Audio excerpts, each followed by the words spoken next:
અત્યારે હાલ ઘણા બધા લોકો એવા પણ છે કે જે લોકો જિગ્નેશ મેવાણીના સમર્થનમાં આવ્યા છે। જિગ્નેશ મેવાણી દ્વારા જે ગુજરાતમાં ખુલ્લેઆમ દારૂ અને ડ્રગ્સ મળી રહ્યો છે એ વાતનો વિરોધ કરવામાં આવ્યો હતો। ઘણી બધી જગ્યાએ જિગ્નેશ મેવાણીના વિરોધમાં લોકો ઉતર્યા, પરંતુ હવે રાજકોટની અંદર જિગ્નેશ મેવાણીના સમર્થનમાં એક મોરચો માંડવામાં આવ્યો છે અને સીધો આક્ષેપ નાયબ મુખ્યમંત્રી હર્ષ સંઘવી ઉપર કરવામાં આવ્યો છે। વિગતે ચર્ચા કરીએ સમગ્ર વિષયની। નમસ્કાર, હું હંસિની અને તમે જોઈ રહ્યા છો નિર્ભય ન્યૂઝ। ગુજરાતમાં છેલ્લા ઘણા સમયથી દારૂ અને ડ્રગ્સને લઈને જે આ વિવાદ સામે આવ્યો છે એ જ વિવાદની અંદર હવે રાજકોટના જે લોકો છે એ લોકો જિગ્નેશ મેવાણીના સમર્થનમાં આવ્યા છે। ખાસ કરીને વાત કરવામાં આવે તો જે વડગામના ધારાસભ્ય જિગ્નેશ મેવાણી છે એમના સમર્થનમાં રાજકોટ અનુસૂચિત જાતિ સમાજ દ્વારા કલેક્ટર મારફતે રાજ્યપાલને રજૂઆત કરવામાં આવી છે, જેમાં દારૂ ડ્રગ્સ બંધ કરો, ભ્રષ્ટ પોલીસને જેલમાં નાખો એવી નારેબાજી કરવામાં આવી।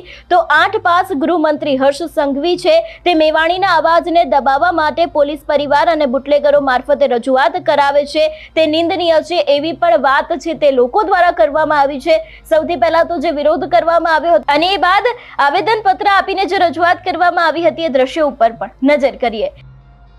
हम तुम्हारे साथ हैं। जय जय जय जय जय भीम, जय भीम जय भीम, जय जय जय जय जय भीम, जय भीम जय भीम। इनकलाब जिंदाबाद, जिंदाबाद जिंदाबाद, इनकलाब जिंदाबाद, जिंदाबाद जिंदाबाद। दारू ड्रग्स बंद करो, बंद करो, बंद करो।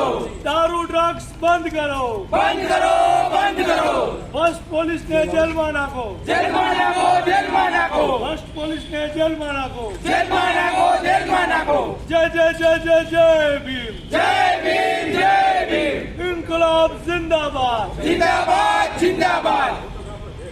જે ગુજરાતમાં સોશિયલ મીડિયા અને મીડિયામાં જે વિવાદ ચાલી રહ્યો છે, વડગામના ધારાસભ્ય જિગ્નેશ મેવાણી દારૂબંધી માટે અને અનેક મુદ્દાઓ માટે દર વખતે અવાજ ઉઠાવતા હોય છે તમામ સમાજ માટે।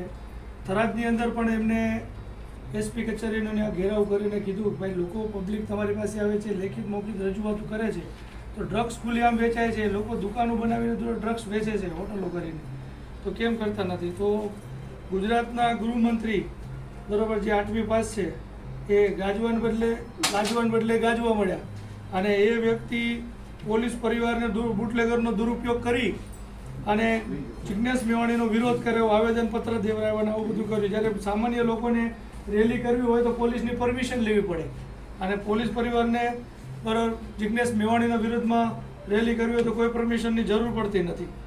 એટલે અમે જાણીએ છીએ પોલીસ પરિવારનો કોઈ વાંક નથી, આમાં પોલીસનો પણ વાંક નથી, આની પાછળ રાજકારણ ગૃહમંત્રી રમી રહ્યા છે। પણ એ 8મી પાસ છે અને જિગ્નેશ મેવાણી ગ્રેજ્યુએટ છે, બરોબર 4 ભાષા જાણે છે, એની કરતાં બહુ જ્યાદા હોશિયાર છે, ડિબેટમાં પણ ન બેસી શકે।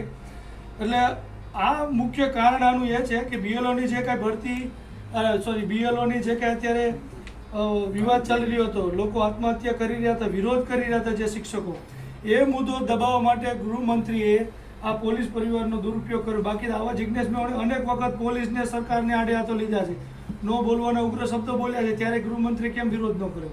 ત્યારે પોલીસ પરિવારે કેમ ન? સંજીવ ભટ્ટને જેલમાં નાખી દીધા, એનો પોલીસ પરિવારે કેમ વિરોધ ન કર્યો?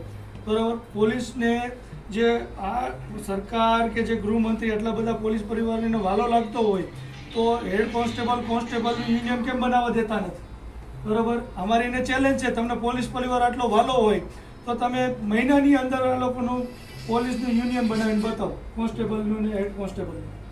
અને અમારી આ માંગણી છે કે ગુજરાત ગાંધીનું, સરદાર પટેલનું અને ગુજરાત છે, તમામ લોકો હળીમળીને એને પેપર ઉપર છે અત્યારે દારૂબંધી ડ્રગ્સબંધી પેપર ઉપર છે। ગુજરાતનો કોઈ પોલીસ સ્ટેશનનો વિસ્તાર એવો નથી જ્યાં દારૂ વેચાતો ન હોય। નાના બાળકને તમે પૂછો તો તમને પોલીસ સ્ટેશનમાં બતાવશે કે આ બાજુમાં અહીંયા દારૂ વેચાય છે। અને હવે તો પોલીસ ઘણા બધા આવે છે, બધા પોલીસની વાત નથી, તમામ 90% ઈમાનદાર છે, પણ 10% ભ્રષ્ટ પોલીસ એવા છે જે પોલીસ બુટલેગર સાથે હળી મળીને બરાબર પોતે હેરાફેરી કરે છે। ઘણા બધા દાખલા છે, છાપવામાં આવે છે, પકડાય છે, પોલીસ વિરુદ્ધ પણ ફરિયાદ દાખલ થાય છે, બુટલેગરને માલ સપ્લાય કરતા હોય। તો આવા તમામ જે ભ્રષ્ટ લોકો છે એને સીધા ડિસમિસ, સસ્પેન્ડને સીધા ડિસમિસ જ કરવામાં આવે તો દાખલો બેસશે, તો પોલીસની અંદર જે કર્મચારીઓ અધિકારીઓમાં ડર રહેશે કે ભાઈ આ દારૂ જે વેચે છે બુટલેગરો છે એને સહયોગ કરવો ન જોઈએ। એટલે અમારી આ માંગણી છે અને જિગ્નેશ મેવાણીનું ફક્ત અનુસૂચિત જાતિને તમામ સમાજનું એને સમર્થન છે। અને ગૃહમંત્રીને પણ અમારો એક ખાસ મુદ્દો એ છે 7 મુદ્દામાંથી કે ગૃહમંત્રી એવું કહે છે કે પોલીસને આમ છે, પોલીસને કોઈ બીજો ન કહેવો છે. પોલીસ કે આપ તમામ જેટલા બી રાજ્ય સેવકો છે એ જનતાના સેવક છે, કોઈ સાહેબ નથી. અમે રિસ્પેક્ટ કરીએ છીએ, અમારી રજૂઆત કરવાની પણ એક મર્યાદા હોય. પણ જે ડીજીપીએ બોલ્યું કે ભાઈ બહારનો વ્યક્તિ બોલશે, અમારા ટેક્સમાંથી તમામ લોકોને પગાર મળે છે. આ લોકશાહીની અંદર સરકારની વ્યાખ્યા છે, જનતા છે એ સરકાર છે, અધિકારી સરકાર નથી, ધારાસભ્ય સરકાર નથી, મુખ્યમંત્રી સરકાર નથી. તમામ વહીવટદારો છે, લોકોની સેવા કરવા માટે ત્યાં બેઠા છે.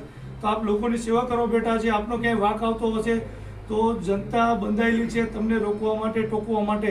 પણ અમારી પણ એક મર્યાદા હોય છે, તો અમે રોકી શકીએ છીએ. કોઈ અધિકારી એવું ન કહી શકે તમે અમને રોકી ન શકો. બરાબર? આપ જ્યાં ખુરશી પર બેઠા છો, આ લાઇટો બળે છે, આ બિલ્ડિંગો બની છે, એ તમામ લોકોની જનતાની તનતોડ મહેનતના ટેક્સમાંથી આ બન્યું છે બધી. કોઈ અધિકારીએ, કોઈ મુખ્યમંત્રીને, કોઈ વાડીમાંથી ભેગું કરી બિઝનેસમાંથી કોઈ આપ્યું નથી આમાં કંઈ. બરાબર? તમામની જે કંઈ આપની જે કંઈ મર્યાદા છે, આપણી મર્યાદામાં બરાબર આપના પ્રોટોકોલમાં કામ કરો, પબ્લિક એની કામ કરે છે.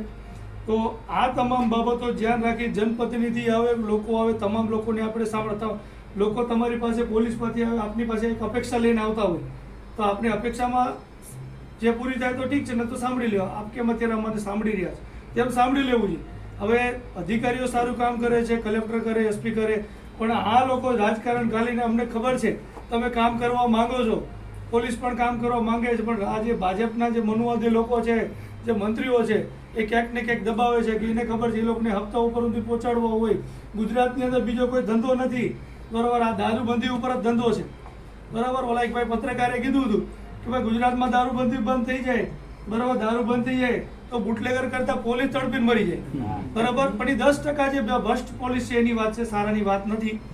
એટલે જે પોલીસ પરિવાર છે એને પણ અમને કહેવું છે કે ભાઈ તમારે જે આ બુટલેગરની સાથે તમે આવ્યા છો તો તમારા પરિવારના પોલીસની અંદર જે નોકરી કરતા એને પણ પૂછો કે ભાઈ તમારી પાસે મોંઘી ગાડીઓ, બરોબર, 100 વીઘા જમીનો, હોટેલો, ફ્લેટો, બંગલા ક્યાંથી આવે છે?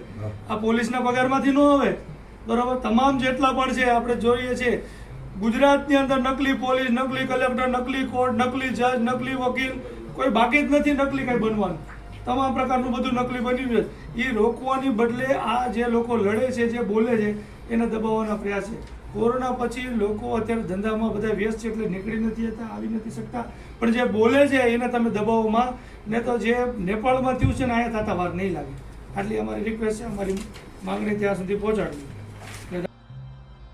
એટલે ખાસ કરીને અત્યારે હાલ જે રીતે ઘણા બધા લોકો એવા પણ છે કે જે લોકો જિગ્નેશ મેવાણીના સમર્થનમાં આવ્યા છે અને ખાસ કરીને એની સામે પોલીસ પરિવારમાં પણ એટલો જ આક્રોશ જોવા મળી રહ્યો છે. એ લોકો જિગ્નેશ મેવાણી હાય હાયના નારા લગાવી રહ્યા છે અને બીજી બાજુ ઘણા બધા એવા પણ લોકો છે કે જે લોકો ગુજરાતમાં ખુલ્લેઆમ દારૂ અને ડ્રગ્સ વેચાઈ રહ્યું છે, મળી રહ્યું છે, એ જ દરેક વાતનો વિરોધ કરી રહ્યા છે અને માંગ પણ કરી રહ્યા છે કે આવા પોલીસ તંત્રની સામે ને ખાસ કરીને જે લોકો આની અંદર ભાગીદાર છે દરેક લોકોની સામે કાર્યવાહી કરવામાં આવે. તમારું શું માનવું છે આ વિષયને લઈને અમને કમેન્ટ કરીને ચોક્કસથી જણાવજો. તેની સાથે અમારી ચેનલ નિર્ભય ન્યૂઝને લાઇક, શેર અને સબસ્ક્રાઇબ કરવાનું ભૂલશો નહીં. નમસ્કાર.